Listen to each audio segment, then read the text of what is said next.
नमस्कार मित्रांनो, तर आजच्या भागामध्ये खूप मोठा इंटरेस्टिंग ट्विस्ट घडला आहे। आता जी मंजू असते ते सगळेजण कोर्टात आलेली असतात आणि कोर्टामध्ये त्यांना तारीख असते, त्यामुळे आता कोर्टामध्ये ती वकील पण आलेली असते। तर ती सत्याला म्हणत असते की सत्या, मी तुला काय आता सोडत नसते। सत्या बघ, तुला जेलमध्ये नाही ठेवलं आणि मी 4-5 वर्ष खडी फोडायला, तर बघतच राह, माझं नाव नाही वकिलीन।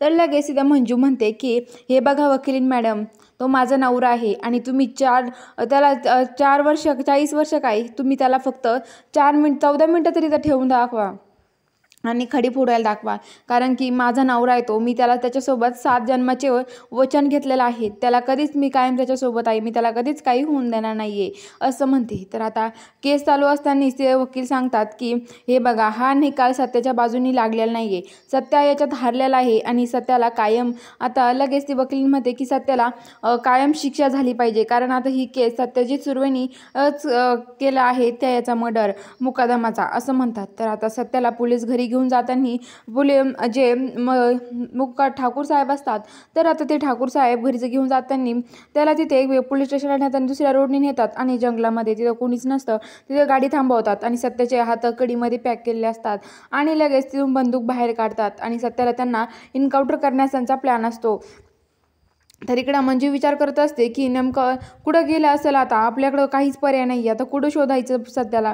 तर लगेच मंजू ही म्हणते की चला, मी आता त्या पंकजलाच धरते। तर ती पंकजला धरते आणि म्हणते की काय पंकज, तुला सगळं माहिती ना, सांग तो कुठं गेला आहे, कुठं नेलं माझ्या सत्याला, त्यांनी सांग लवकर, त्या ठाकूर साहेबांनी कुठं नेलं माझ्या सत्याला।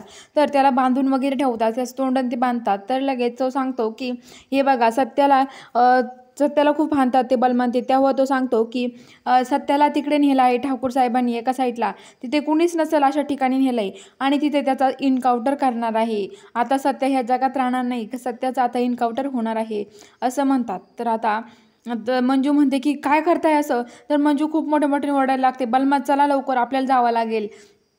तर आता इकडे ठाकूर साहेब म्हणतात की सत्या, हे बघ आता थोडीच लांब आहे, तुला इथंच तुझा इन्काउंटर करणार आहे।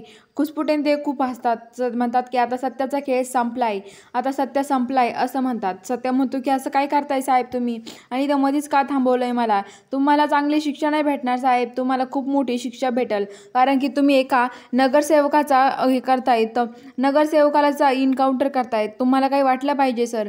तर आता इकडे मंजू खूप टेन्शनमध्ये गेलेली असते, कारण तिला असं वाटतं की आता सत्याच या जगात नाही राहिला तर मी काय करू। तर मंजूला खूप टेन्शन आलेलं असतं, तर सगळीकडे मंजूची धावपळ चालू असते।